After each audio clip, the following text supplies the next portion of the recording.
Good morning, Richard. Hey, good morning. You doing all right today? I'm doing good. How about you? I'm doing well. Good. We'll get started here in a little bit once everyone gets kind of logged on. Okay. I've got a meeting here at 11:30, okay?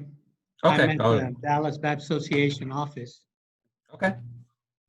Not a problem. No, we'll have you, I'll introduce you first and we'll go through the questions and everything, and then we'll probably have you out here by 11. Oh, And okay. and then we don't normally go past 11:30 anyway. Yeah, okay.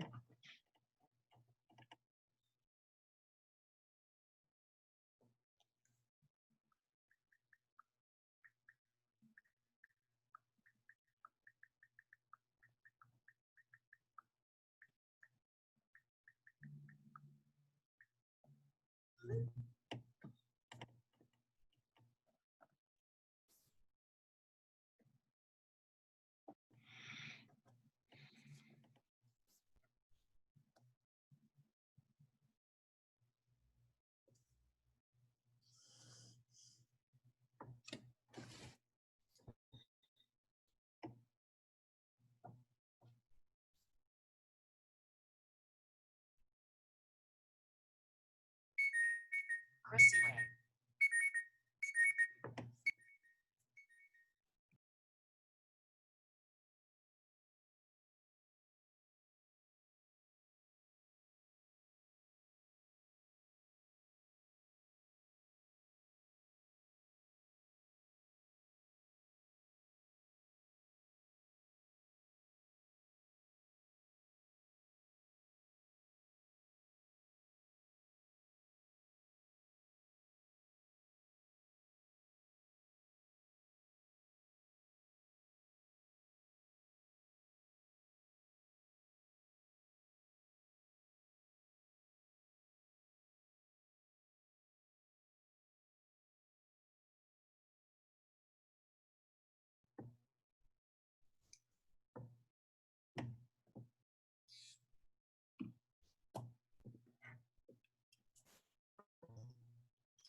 We'll get started here in 3 minutes. We still have some people joining us, and so we'll get started at 10:35, gentlemen. And so you can hear me, just give me a thumbs up. All right, good deal. All right, we'll get started here in about 2.5 minutes.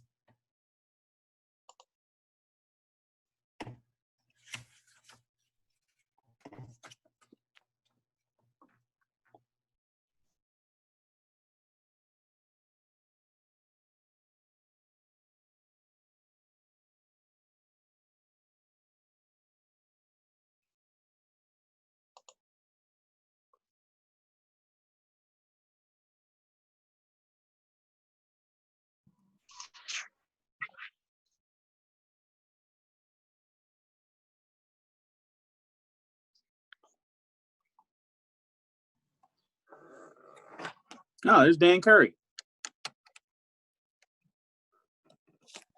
Here I am. How are you, sir? I'm good. How are things? They're well. I just made the connection with Craig the other day. Took my brain a few years. Yes, he got his mother's genes.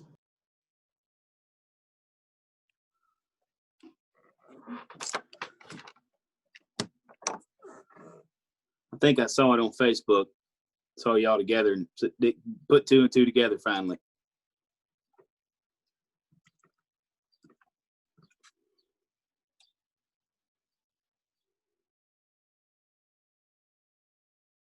Well, how are things in Hamilton?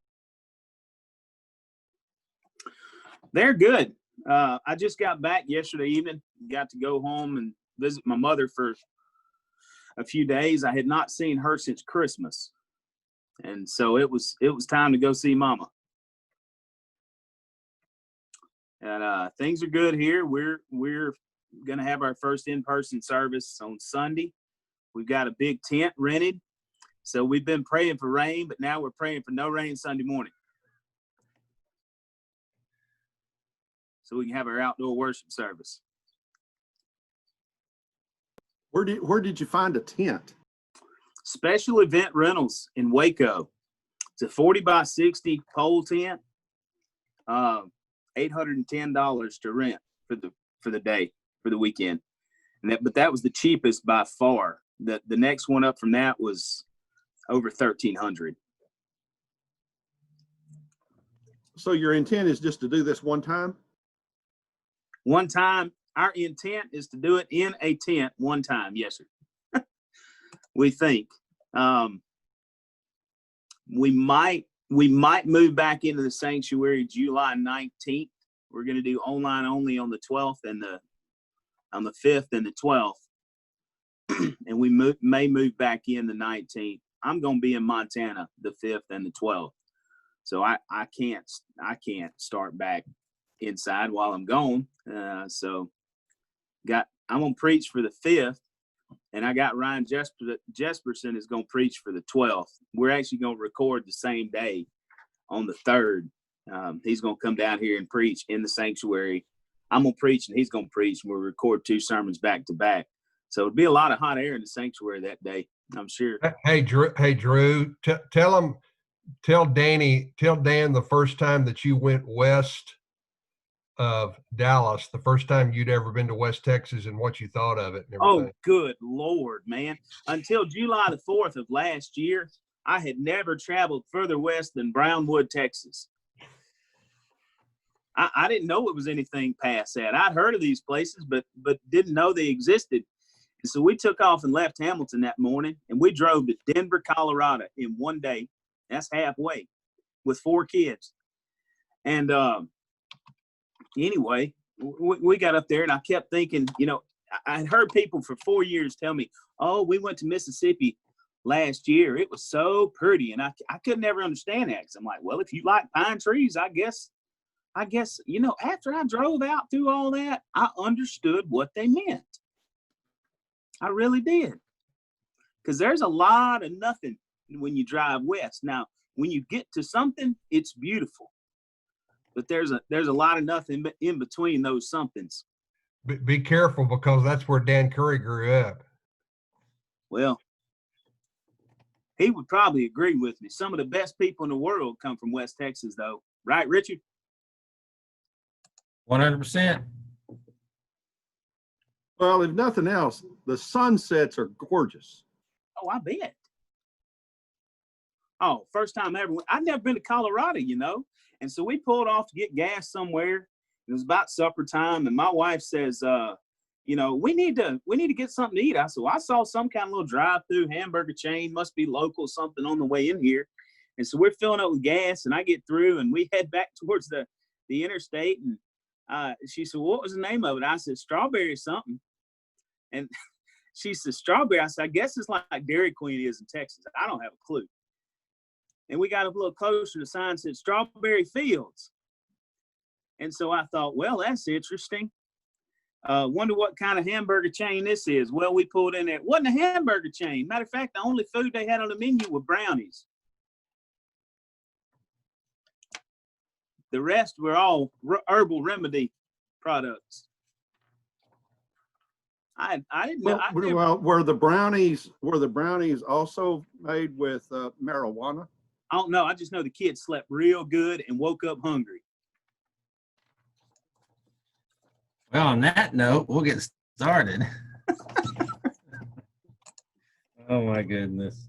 Good to have everyone with us today. Look, we got about 15, 16 participants. Got a couple who keep texting me trying to get on. I think they're getting on now. We're going to get started. Before we get to our COVID stuff, I want to honor Lorenzo Pena, his time with us today from Texas Baptist. He serves as Director for Cultural Engagement. And as you know, that's kind of what our country is going through right now, even in our communities. So Lorenzo, I want to welcome you and thank you for joining us and spending some time with us. I know he's got another meeting here in about an hour, so we'll respect his time. I do appreciate you coming on. I do have three main questions I've asked Lorenzo to kind of talk about today, then we'll kind of open up to a Q&A for you guys to ask him personally. But before I get to those three main questions, Lorenzo, can you share a moment just kind of what your department does and what the BGCT is doing through your department? Thank you, Richard, for the invitation to be a part of this. And it's good to see some familiar faces for Tim and Dan. Didn't expect you to be zooming in, but it's good to see y'all.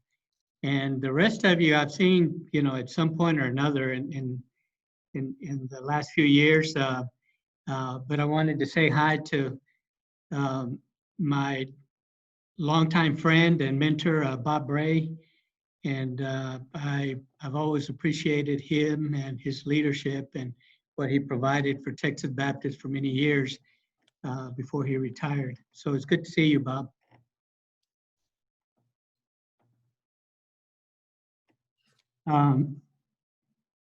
The cultural engagement team has had different names over the years. It's had ethnic minority team. It's been called the affinity team. The latest one was cultural connections team.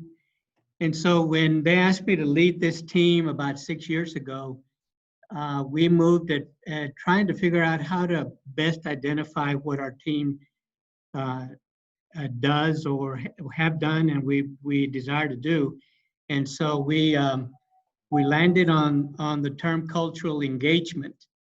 And because that's basically what we do with the different ethnic groups that we work with. We have 3 offices.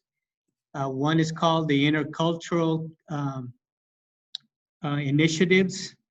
And the Intercultural Initiative is led by Patty Lane. Many of you who've been around for a while know who she is.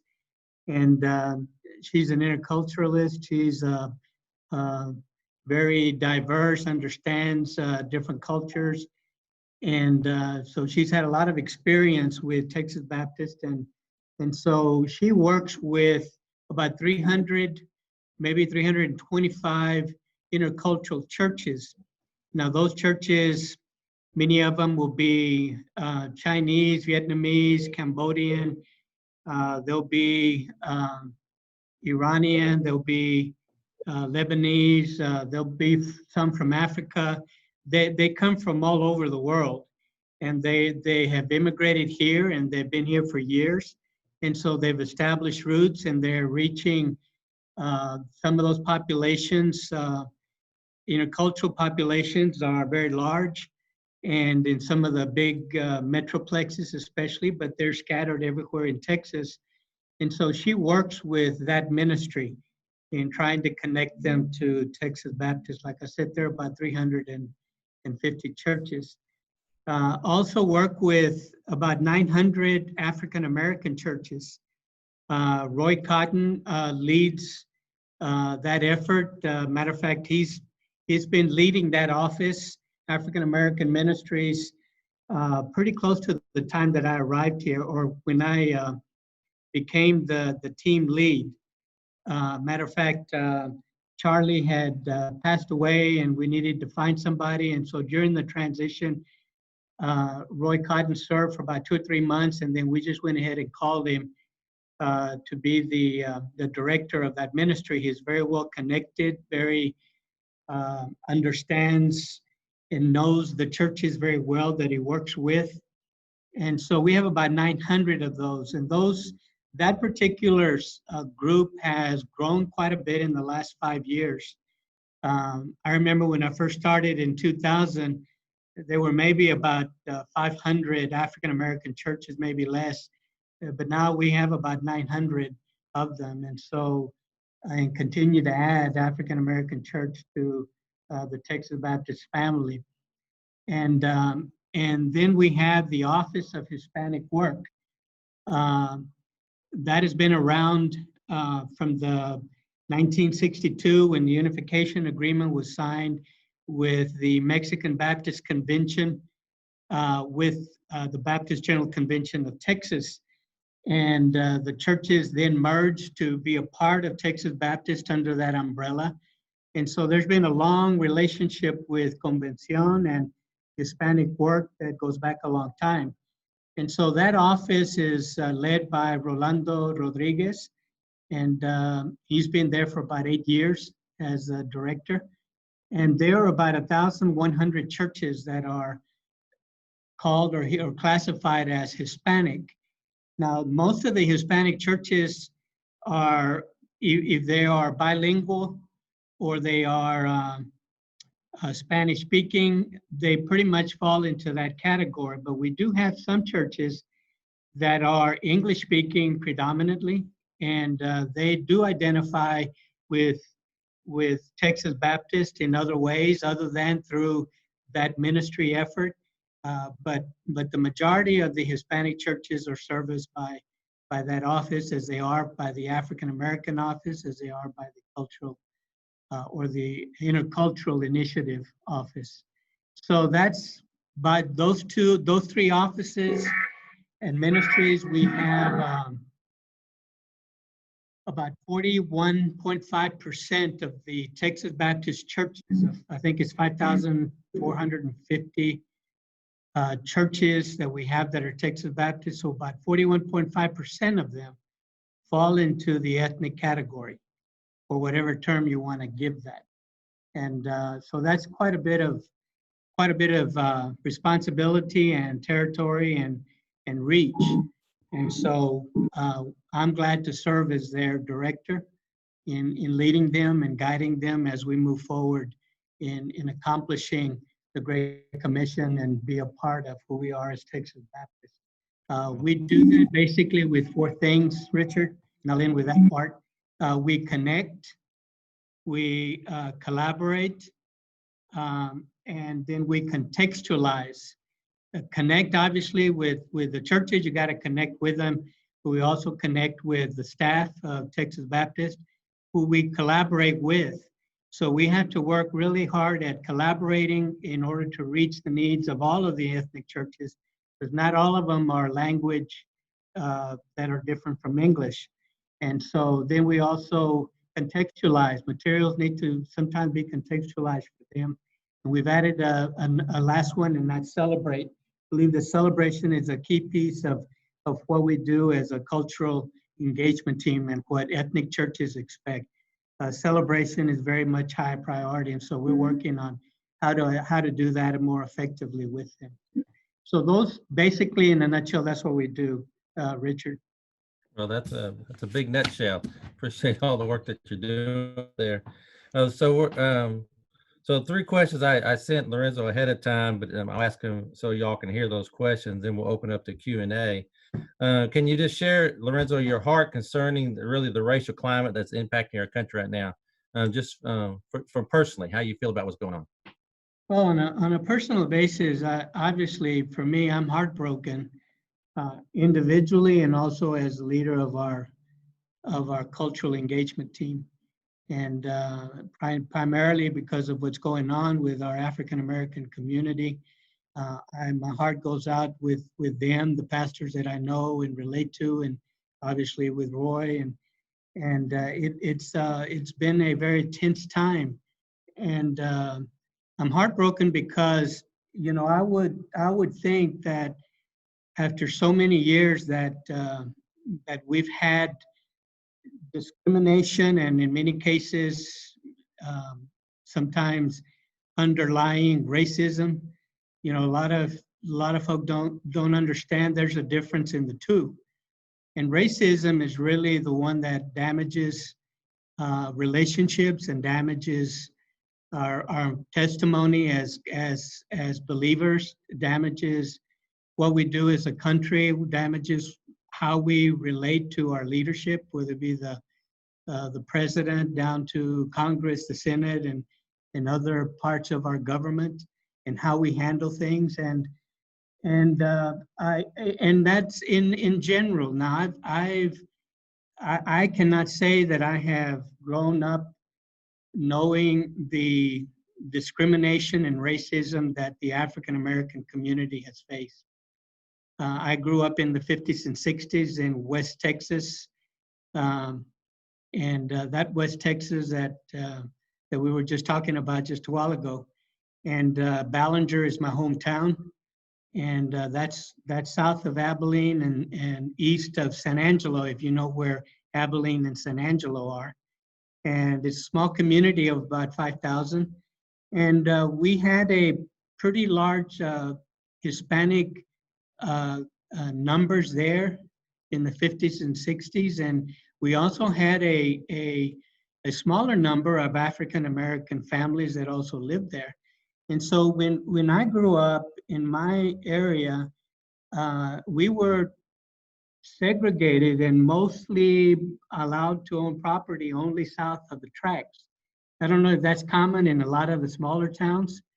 The bigger towns can't really have us south of the tracks, but maybe some did when they were started. But pretty much the majority of the 1,800 to 1,000 Hispanics that lived in Ballinger, we lived south of the tracks. And so that's where I grew up. And so I experienced discrimination during going to school, relating to people. I remember Mom and Dad talked about some of the things that they had to face. Matter of fact, that continued for many years. And so I grew up with that atmosphere. In the early 60s, I think I was in the 9th grade when they desegregated the African American schools.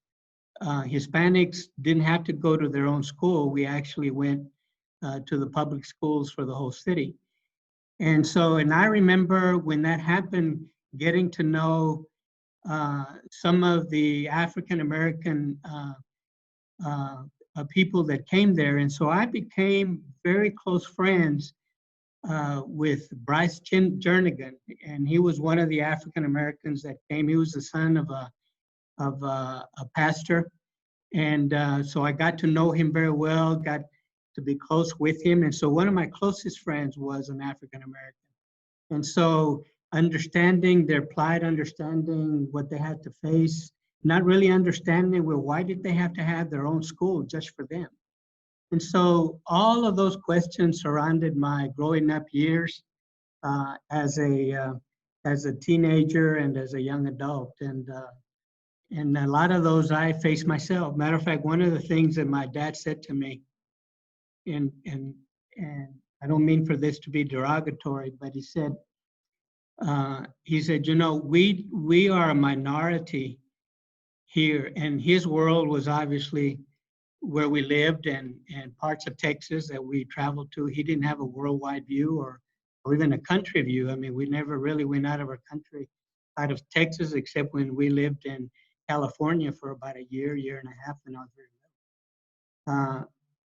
But he told me as I got older as a teenager, he said, Lorenzo, I want you to always think that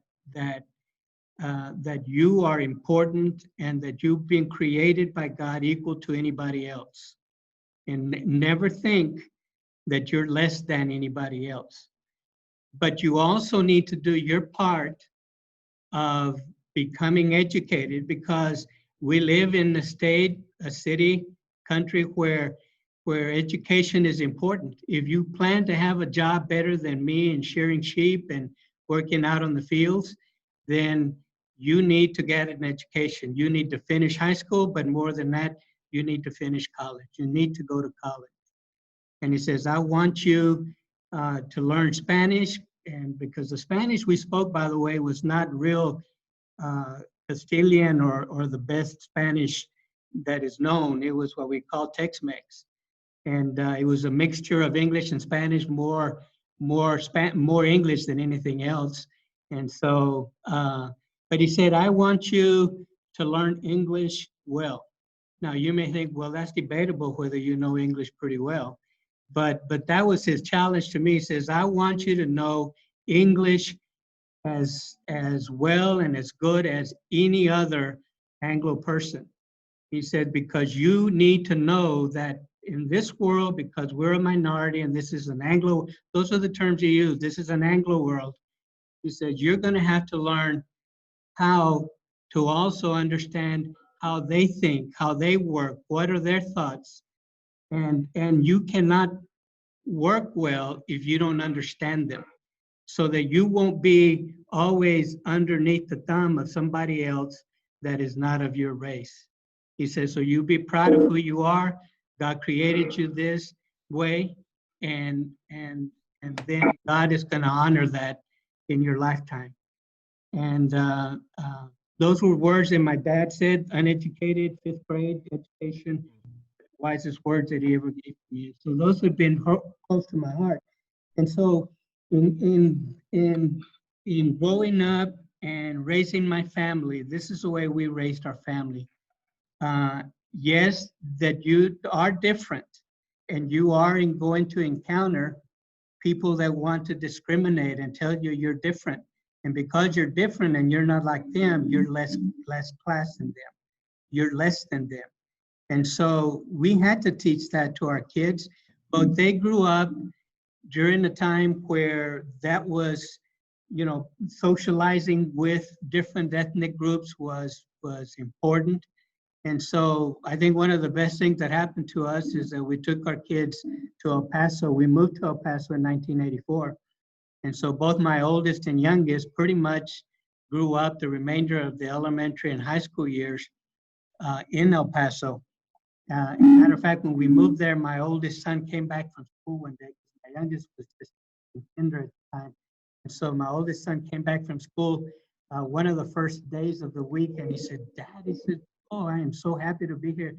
You don't know how glad I am here. And I said, well, good, mijo, what are you glad about? He said, well, you know, everybody looks like me. And I said, what do you mean? He said, well, they all have brown skin, pretty much. And he says, and so I don't have a problem relating here with anybody.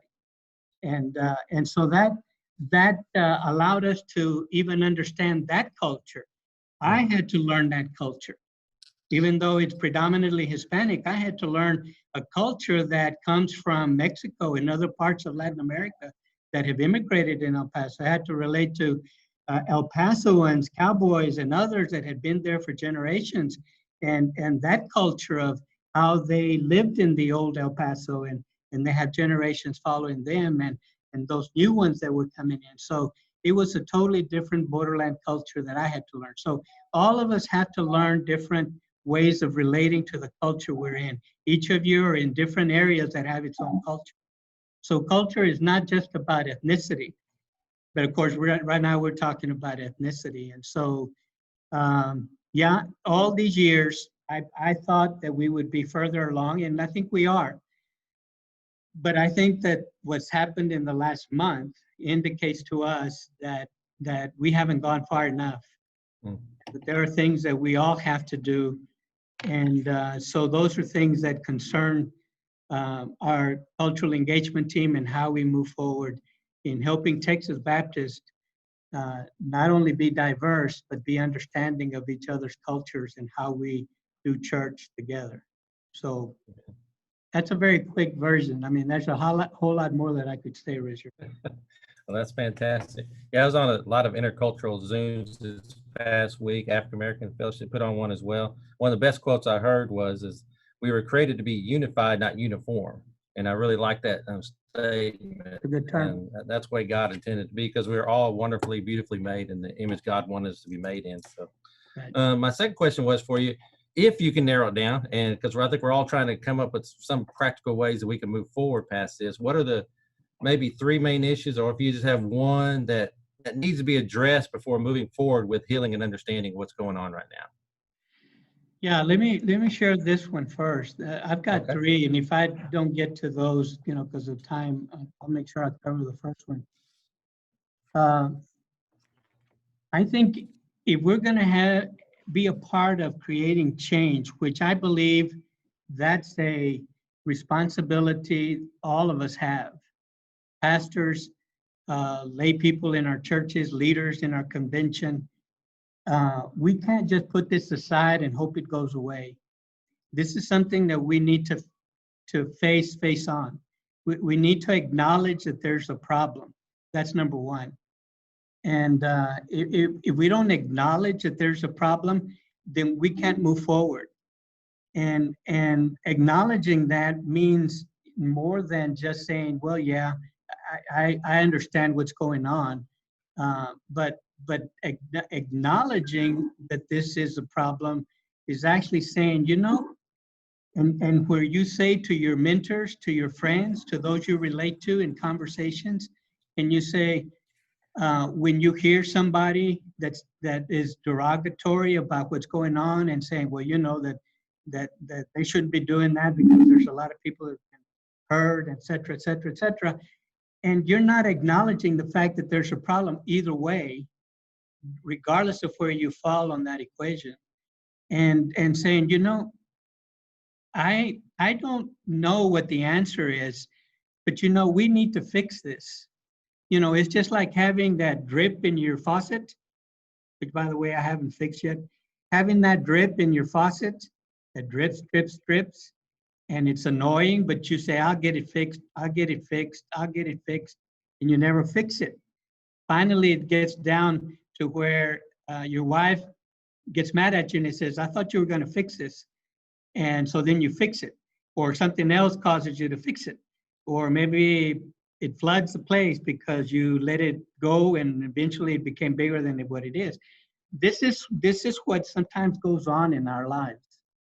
We don't want to face the fact that there is a problem here and that there are issues here that need to be addressed. So that said, it begins there. But the second piece begins with, and this is not number two, this is just the second part of what I'm sharing. You have to internalize what your views are. And that sometimes is hard. Let me share that it's hard in a lot of different ways. All of us have biases of one or another. I have certain biases that identify who I am. And a lot of times I don't identify what those biases are. And they can be in a lot of different areas. You have a bias to one particular party. You have a bias to particular kinds of books. You have a bias to particular kinds of music. You have a bias to particular kinds of colleges that you think are important. Those are minor things, but we also have biases about who we relate to. We have biases of how we relate to them, who we choose to relate to. We have biases about in our workplace, always in our workplaces. We all have biases because in our bias, sometimes we find some comfort there. You'll see this naturally occur. Hispanics gather with other Hispanics. African Americans gather with other African Americans. Anglos gather with other Anglos. And we never work at how to break that so that we can and learn how to relate to all cultures and all ethnicities, not just minorities, but other cultures and our predominant Anglo culture. We need to learn how to do that because in my mind, I always remember what my dad said.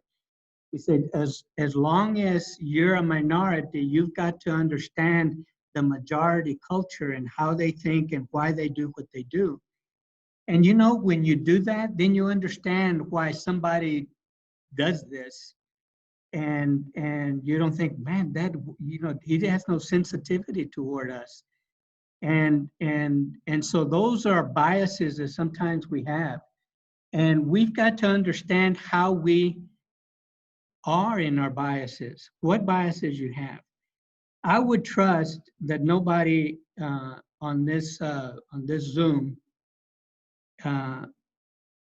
is more than just discriminatory, but is actually someone that has deep prejudices, and racism is something that is expressed, because to me racism comes from the heart. You can discriminate, and it may not just be from the heart. It may depend on just what you know, what you think, or what you grew up with, or those things that you haven't thought about. But racism comes from the heart, and so I'm saying that each of us here has to look at how we approach life, how we approach other cultures. How do we view them? When you see a Chinese person that comes to your church, or that you run into him at the store, or a Hispanic person, or an African American person, what are your feelings? What do you feel? And I think, just like I said at the beginning, you have to face the fact that there is a problem and that needs to be fixed. You also have to face who you are, and only you can do that. And only God can do that. As you turn to God to help you identify what your issues are, what your problems are. And then as you begin to do that, then you begin to try to understand the other cultures. You can't do that by just saying, I'm going to try to visit with this African American pastor and visit with him, have coffee, and try to see where, maybe I can say, well, I know the African American culture. No, it takes more than that. None of us are going to live in each other's skins. There is no way that I can live in the skin of an African American. There's no way that I can understand and live in the skin of an Asian, but I can live in the skin of a Hispanic person here. And so if somebody approaches me that's of a different culture and says, I want to know how you think, that takes a conversation, that takes transparency, because I want to be able to tell that person, well, this is who I am. This is why I do what I do. And it's not just about the personality, by the way. And so those are the kinds of things that when we do that, that begins to get you closer to really understanding what the other person is saying. And part of that understanding is that we have to listen to what they say. and not just think about what you're going to say in return, but actually understand to be understood. And that's hard to do, but that's something that needs to happen as we try to understand the different cultures that are here and understand how they feel. And you'll never get there. It's just like trying to tell somebody that lost somebody, lost his dad at the moment, and tell them, I understand how you feel, but you don't, because you probably never have lost your dad yet. Now, I've lost my dad, and I know how it feels when I got the announcement that he had passed away. But until you experience that, you don't know it. You know, have you ever been with an African American as they get discriminated and defended him, or you just kind of walked away from that? So that's what I'm talking about here. Is do you really want to know what other cultures think and say and how they feel? And I think that's important. Number one, it begins with you, because you'll never get to the other two if you don't. The other two follows. This is number two. Then you need to lead the way. This is a sermon that was preached by Dr. Wiles, Dr. Wiles from First Baptist Church. I'm a member there, First Baptist Church in Arlington. And it's all online. And so he was talking about the fact that his experiences of the past week and a half. And he talked about the fact that he actually went on a march with local leadership, African American, Anglo, and Hispanic pastors that also marched in order to promote unity, but also beyond unity to say we need to change what's going on. And so in that experience, he said, I learned that as a leader, I can't just try to say I understand. He says, I've got to take the lead. I've got to do something about it. I have got to go that extra step. And you know, I applaud Dr. Wiles for what he did and what he says. And it's a different thing to say, I'm gonna walk alongside of you and I am going to embrace you and help carry you if I need to at some point. That's a different thing. And that's the number two. We need to get there, because that's how change is going to be.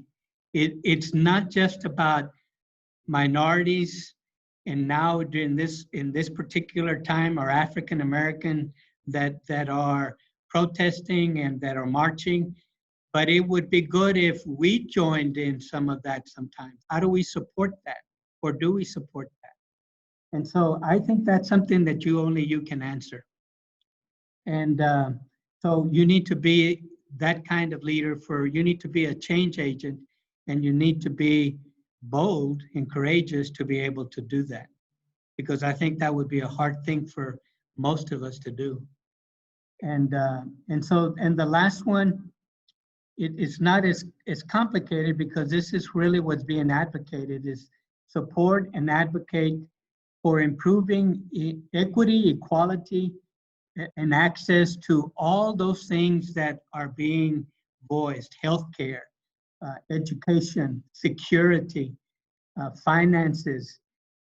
We need to strengthen public policy to expand an opportunity of equity for all that come from different backgrounds and different ethnicity. And that means getting involved in the community, getting involved in those kinds of efforts that can cause that to happen, or to influence those that can make that happen. Because the reality is that unless some of those laws or policies are changed, a lot of this is going to continue to occur. My hope, my big hope, is that with our younger kids and grandchildren, that's going to change, that this is changing. I'm hearing a lot of those that are in their 20s that that are very much involved in trying to create that change. I hear my grandson in college that talks about that and says, I want to be a part of this, Papa. I don't know what it is to be discriminated, but he says, I want to be a part of this because I do have friends that are African American and also Asian. He goes to Houston to U of H, and so there are a lot of Asians that are there as well. And so he says, I want to be a part of that. He's very much involved with the BSM, and so he's advocating a lot of that with the BSM students that are there. And so those are the kinds of things that we need to be a part of. And so I don't think you could do the last one without, first of all, doing numbers 1 and 2. Amen. Because that's what then motivates you to move toward doing that.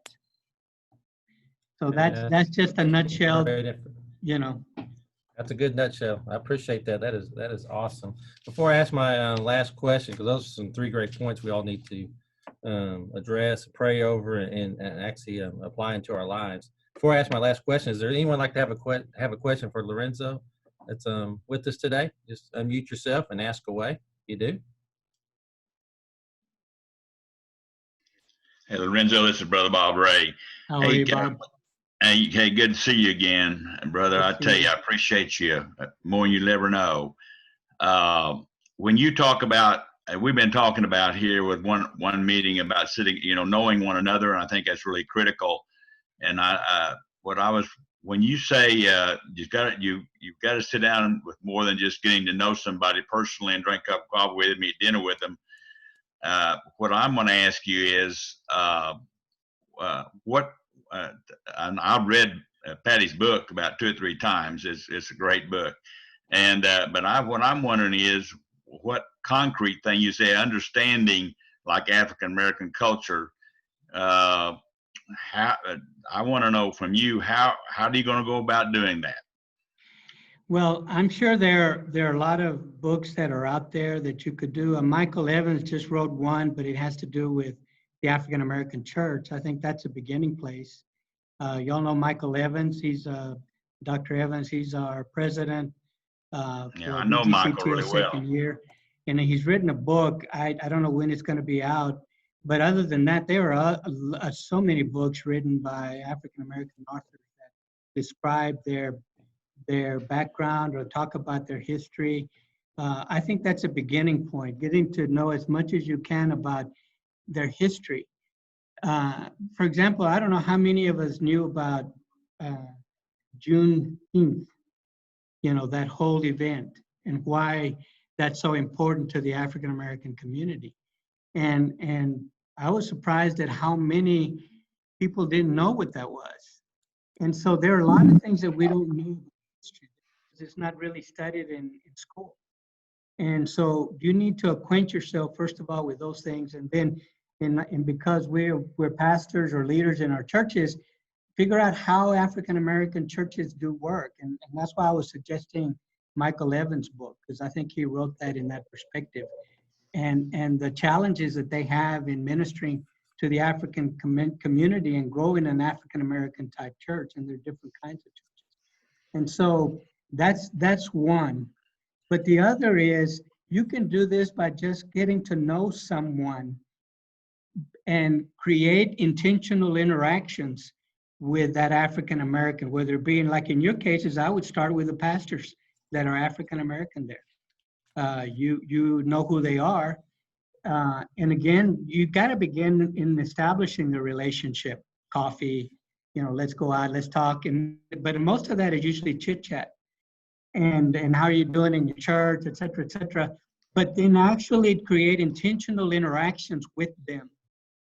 Maybe in study groups that you might have with pastors, make sure you involve minorities, especially African American leadership, when you have book studies, or what do you call those clusters of meetings that you might have to learn about something. Intentionally invite ethnic people to that. Don't just let it be of one particular flavor. And because that's how you begin to learn how they think. What are some concerns that they might have? And then out of that, you develop a more deeper relationship. And the deeper relationships occur when you begin to exchange maybe pulpits, or you go to their church, or just show up for their church. You don't have to be on vacation. Instead of going somewhere, you visit an African American church. And you don't have to ask to be allowed to preach. Just visit, just be there. You might want to let the pastor know you're going to be there, but and more than likely he's going to ask you to preach, and that's fine. But you don't really get to know a congregation as well as when you visit and you rub shoulders with the congregation and talking with them. Begin to build those kinds of relationships that go deeper than that, even deeper. When friendships occur, you go golf together. You call them in order for you to go a place to eat with his family. Involve your family. Those are next steps, higher level type of things that you do. You don't get to know them just by having 1 or 2 interactions with them that are casual, maybe twice a year. It has to be intentional. That's what's important. Just like anything else, they're intentional relationships that you have strategies to develop intentional conversations. At some point, you'll get deeper into those conversations with them. I am interested in your perspective on Confederate monuments as a Hispanic, and also as viewed from that Hispanic culture. Growing up, all I knew was that those were Confederates and they lost the war, and from the history. And I never viewed them as necessarily friends. In West Texas, there were groups that really were very strongly Confederate type supporters. Matter of fact, one of the schools in San Angelo where I ministered to and married my wife there and had her 2 boys there was Robert E. Lee Elementary School. And I really never thought that you could change anything. I said, I wonder why they do that. I wonder why they're honoring somebody. I could see the junior high where I taught 7th grade science before I went into ministry, called John Glenn. Well, that's honoring John Glenn. That's a great person to honor. But I never could see the other. I never could understand it. And so now that I see that going on, it does bother me. Yeah, that it bothers me that those things, that people have not dealt with that, and that have not dealt with it in a way that is systematic and purposeful and peaceful. But if that hadn't been done, then I think because that hasn't been done, then you have the reaction that you have today. Do I condone the violence and all that goes on? No. But again, I'm not in their shoes. I'm not in their, I don't live their skin. I don't know what goes on. But I can feel that this is something that affects them. You need to land in a place where you possibly can determine where you are on that. But I, as a Hispanic, knew that was not a right thing to do. Why were we celebrating and honoring people that had lost the war? Well, our ignorance about Juneteenth is connected to our ignorance about the monuments and how they affect our brothers in Christ who are Black. Right. To me. And I never thought about it till I was an old man. Yeah. But now I got to thinking about it. I'm wondering, why do we keep those? Yeah. And why do we not honor Juneteenth? And these are new thoughts to me, Yeah. Why do we know nothing about it? Yeah. And because it is for them, it's their 4th of July. Right. It's their Independence Day. The Constitution didn't do anything for them except describe them as 3/5 of a person. Yeah. Well, you've addressed it right there, and that not knowing, but now that knowledge is what's that saying? Knowledge is power. Yeah, knowledge is power. So what do we do with that knowledge? What do we do with what we know? And So Roy, it's Pastor Fisher.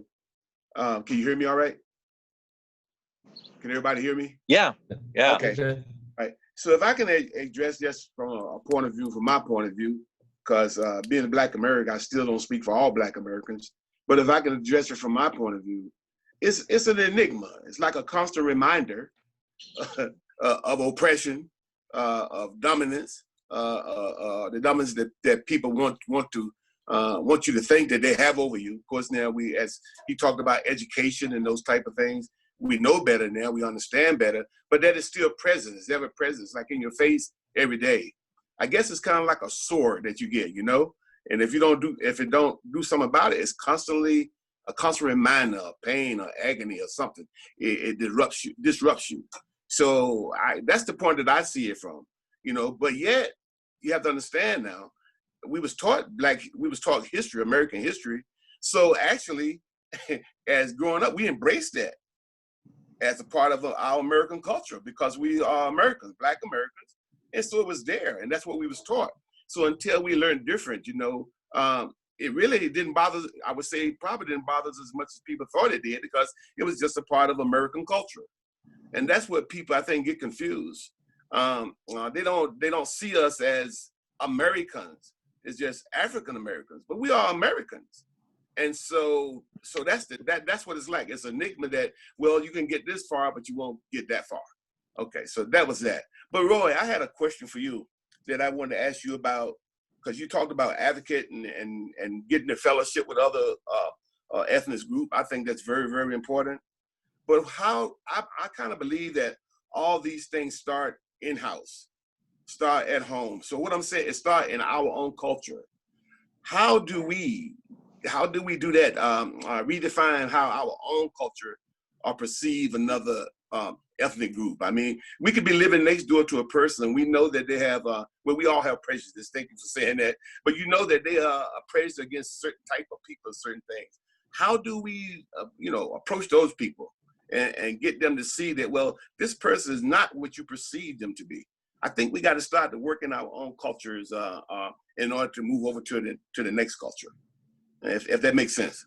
Yeah, and I think we do. I think we have to begin there. My journey as a Hispanic has been, a long journey, and I still learn about my own culture. It's so diverse, and yeah, we have to be learners of our culture first, and really understand our own history and our own culture and our own, in a way, biases. Mm-hmm. And then we can move on to the other, and that's why I said we have to begin with ourselves. Yeah. But I do think that all of us need to learn intentionally how somebody else does things in a different culture. You've got to pick a culture that you're going to make that. It's just learning a language. Yes. You don't learn all the language. You got to learn one, and you got to begin to start. You got to start somewhere. Yes. And so I think you intentionally have to determine, I'm going to know more about my African-American brethren or my Hispanic brethren, and establish those friendships, because that's where you learn. It's friendships. Yes. Most of my friends were Anglo. That's where I learned a lot about the Anglo culture from my friends growing up as a youth. And really it wasn't until later on that I began to know more about my own culture as I got older. And so you've got to rub shoulders with these guys. It's something that you have to do weekly, if not daily, in some way or another. I just want to put one more thing out there and I'll be done. And that's another thing, you talk about culture. For us Black Americans, our culture is basically Anglo cultural. Now, what I mean when I say that is, as far as the Africans' culture, I mean that was deleted when we was brought to America. You wasn't allowed to practice religions. You wasn't allowed to speak your language. See, we don't have that to fall back on. So when you look at Black Americans, you sort of looking at Anglos, because we that's what we was taught. That's what we learned. Their English, their ways to eat their way, to like their songs. And so, you know, and the person that brought that up to me was a 16-year-old last week. I was talking, and he said, "Well, what is our culture? We are Americans. We're doing what we have seen done since 400 years ago and up to today. So what is our culture?" So that's something else that when another culture think about Black Americans, they have to entertain that, because per se, we don't really have a Black culture, or African culture. Okay, I just kind of wanted to put that. Insightful. Very insightful, brother. Yeah. I think the idea of doing this kind of thing, Richard, and more, you know, if you deal, well, how do we get to know each other with more diversity? I think you'll begin to get there a little bit easier. Right. Yeah. And, go ahead.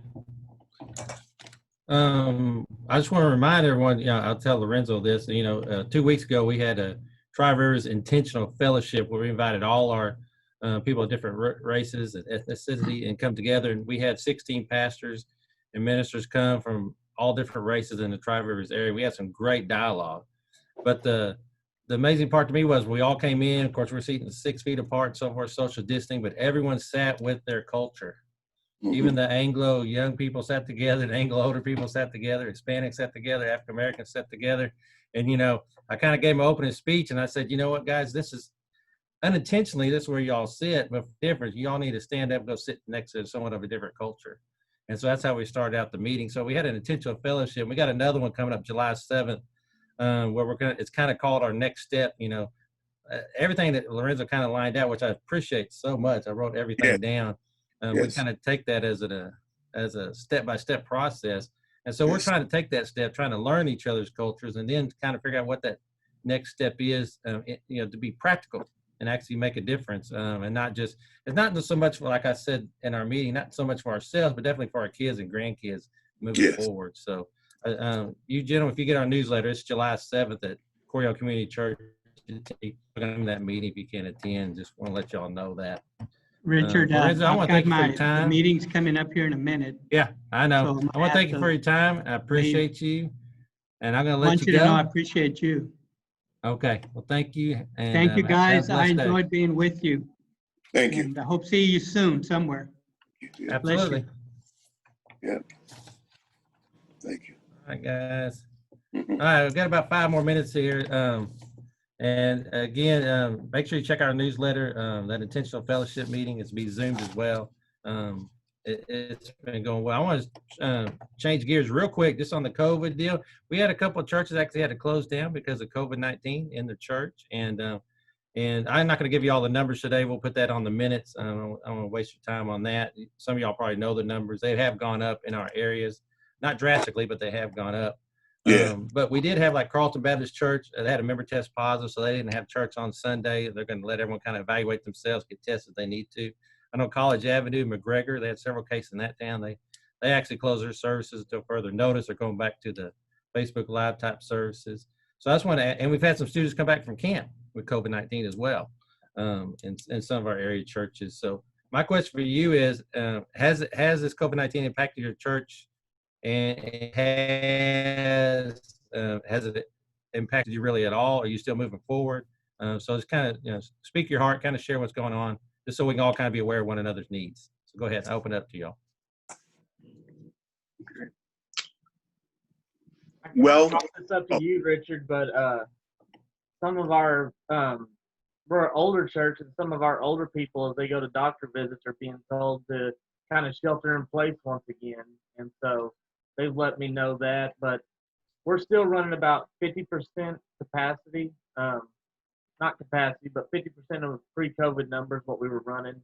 So we're still there, but I can see as this continues and us being close to McGregor with their outbreak, numbers slowly going back down as this increases. I think Abbott had talked about in the last 5 days a sharp increase in Texas, so something to watch going forward. But just know that some of the elderly people, they go to doctor visits, are being told by their doctors not to get out anymore. And it is scary to them, and we need to be just sensitive to that.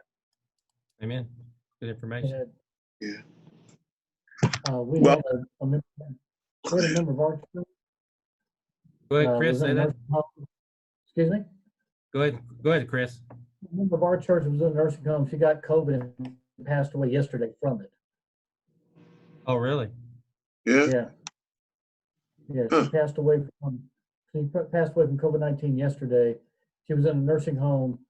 She was kind of bounced between our church and First Baptist Lampasas, but she was in a nursing home for about 6 months, got COVID-19 last week. I just heard this morning she passed away yesterday from COVID-19. Wow. My goodness. Okay. Yeah. Thank you for sharing that. Anyone else? Well, so far, what I suggested with Sunday was I suggested that in order for I had some people that was kind of uncomfortable with people that weren't wearing masks, and so of course I didn't demand. But what I did, I suggested that everybody wear masks while it was in the sanctuary, and everybody complied. And so that's the only thing that we really did. I was a little concerned. I'm a little concerned with the children still. They came back Sunday and they did the Sunday school because children are children. They're going to kind of, intermingle as you keep them apart. So I think next Sunday I'm going to ask them to, if they come back, to have a mask on also.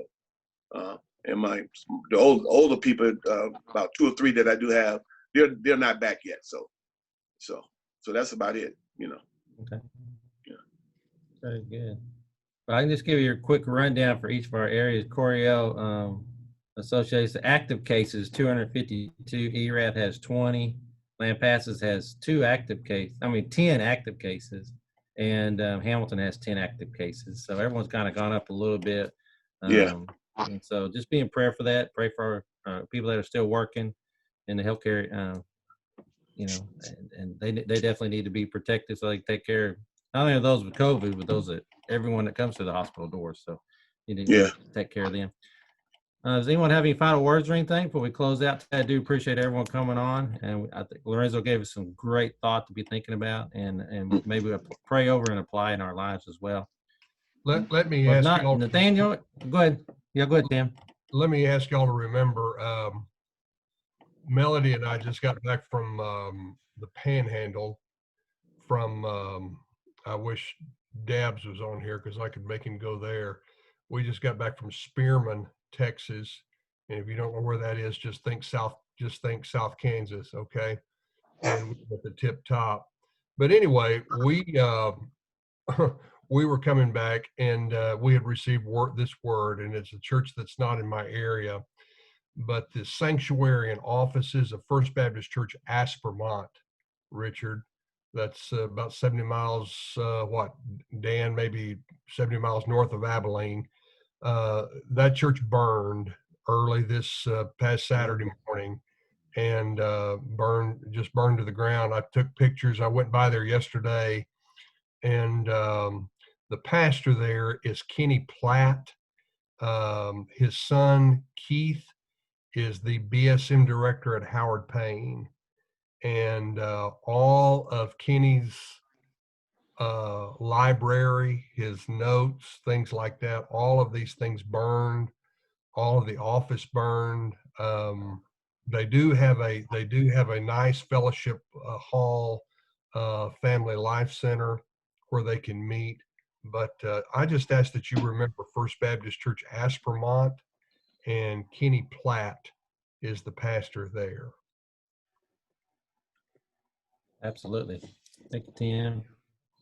Anybody else have a prayer concern they'd like to be lifted up? All right. I appreciate all the, we got some young guys on here. Appreciate Talon and Nathan be on here. Nathan, can you hear me all right? Yes, sir. Can you, can you go ahead and close our meeting in prayer today and lift up Pastor Kenny Platt and their church? Absolutely. Dear Heavenly Father, we thank you for this day and this time you've given us to gather together as men and women of God, Lord. And we just thank all of what Lorenzo shared, that we can use this information to be more impactful to the people you wish for us to reach, Lord, which is everyone. We specifically lift up Brother Platt's church, him, the whole church, the church body, Lord, as they've gone through horrific burning of the church, Lord. of the church building. But we know that even in all that, the church itself is still there. The people are still there. Lord, I pray that you take care of them, that you equip the community to take care of them, Lord, and bring them back to their feet so they can get up to running to your will as soon as possible, Lord. Just be with them. We lift them up. And if there's anything we can do, Lord, burden our hearts to do that, Lord. Yes, Lord. Yes, Lord. I just pray again for brothers and sisters here, Lord, that you just guide us each in your will in what you want us to do, Lord, and bind us together, and even separately in our own paths that we walk, but that together we may be unified and united in you, Lord. Pray that you bless each and one of these as they go about their way the rest of this week, Lord. In Jesus' name we pray. Amen. Amen. All right. Thank you, gentlemen. Y'all have a blessed week. We'll talk to y'all soon. Thank you. Thank you.